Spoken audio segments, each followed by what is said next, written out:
Hello, Graham Vincent, violin maker and musician and boat owner, but not really a sailor.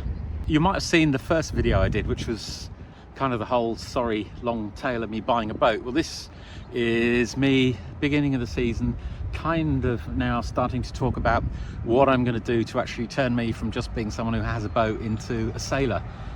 I've been doing a lot of research and so on, and I'm just realizing how much more I need to learn and I need to do. So, I mean, those subjects, everything really, navigation, boat handling, just being able to climb up a mast, tie the right knots properly, so much stuff, understanding tides. I mean, I've got a superficial knowledge of a lot of things, but it's superficial. So yeah, I mean, my plan with these videos that I'm going to do a few of is basically it's going to follow my progress as I sort of as I change, you know, as I sort of learn stuff really. Now you're wondering why you can hear a motorbike. I'm actually sitting on a friend's boat at the moment, Chris King.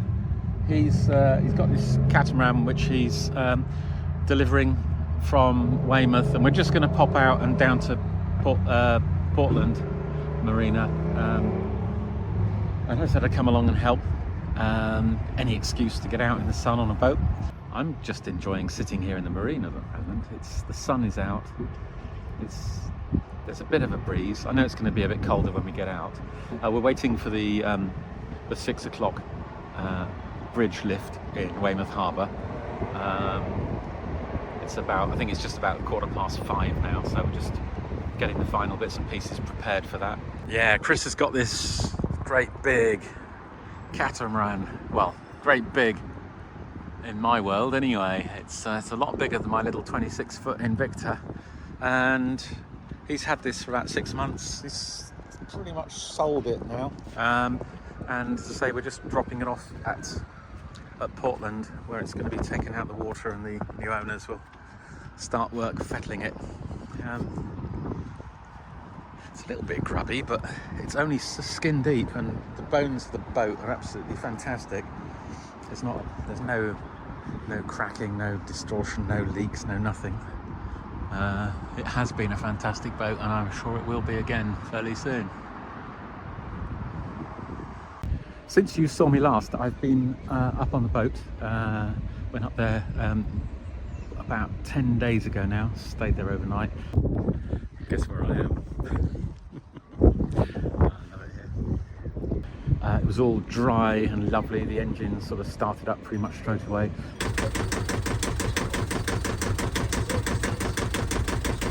I've got a little solar panel which keeps the battery sort of trickle charged, so that really paid off. That was great. So it was lovely. I just sat on the boat. I didn't go anywhere.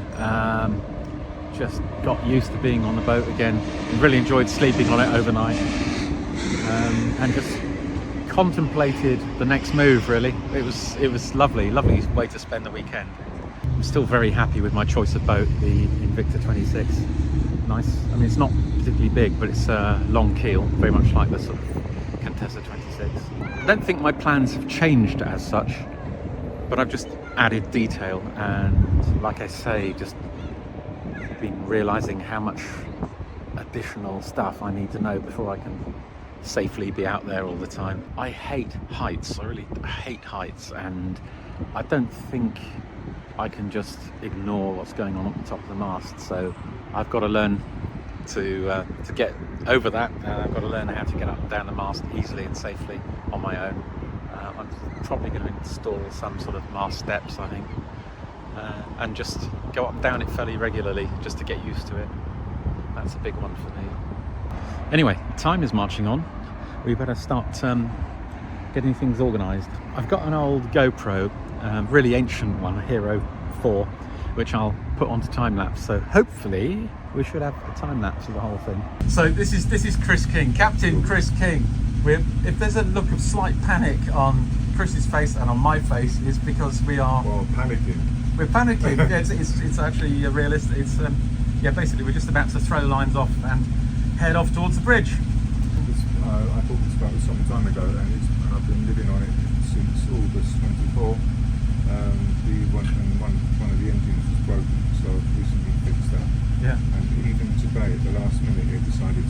dead starter motor and a dead fuel system. So we're hoping it makes it. It's got a really interesting fuel delivery system, which Graham will now show you. Rarely does gravity fail, even when everything else may let you down.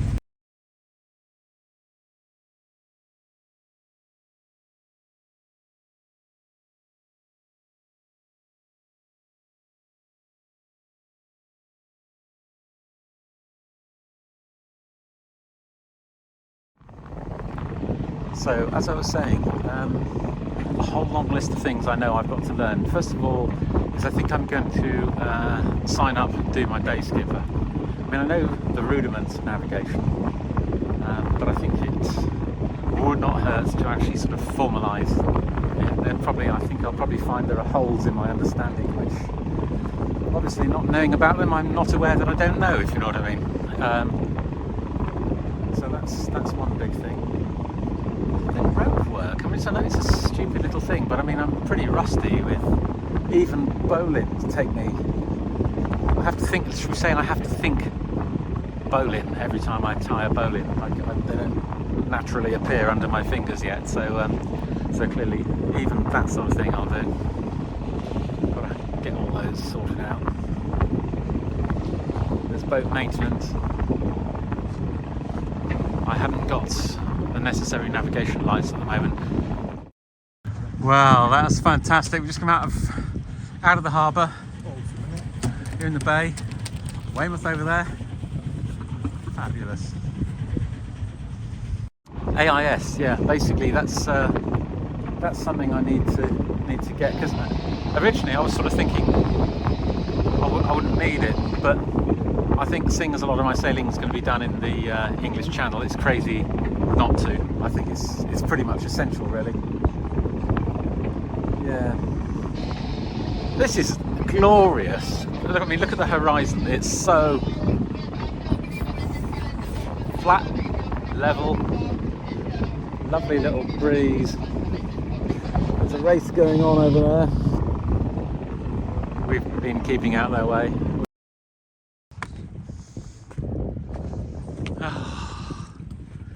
How fabulous is this? I love it. I love it. Well done, Chris. Doing a grand job, mate. We just crossed the bay and now we're plodding back. So we should get into Portland Harbour. I don't know.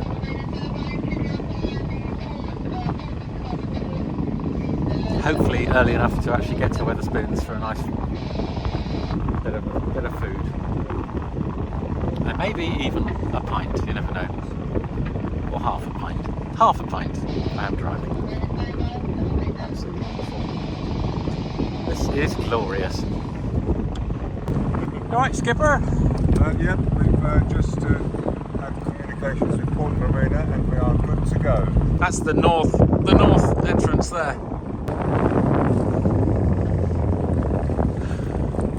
There you go, Chris, for the records. For the record. Yeah. See, what would be really nice would be to spot a dolphin, but there's almost no chance.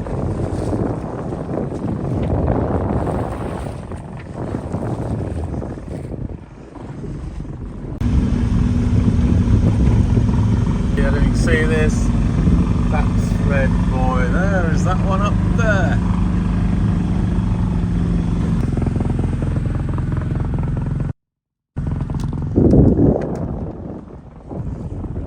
That's where we're going over there. Last time I sailed through here it was in a GP14 and I was absolutely terrified and going really fast, and the wind was a lot fresher than it is now. Lovely calm evening. And we're just tootling in towards the marina. Just getting the lines on. Didn't film coming in because it's always a bit hairy. Both of us a bit rusty on it, so you'll just have to imagine mooring a boat going absolutely beautifully. That's exactly what happened. You can believe that if you want.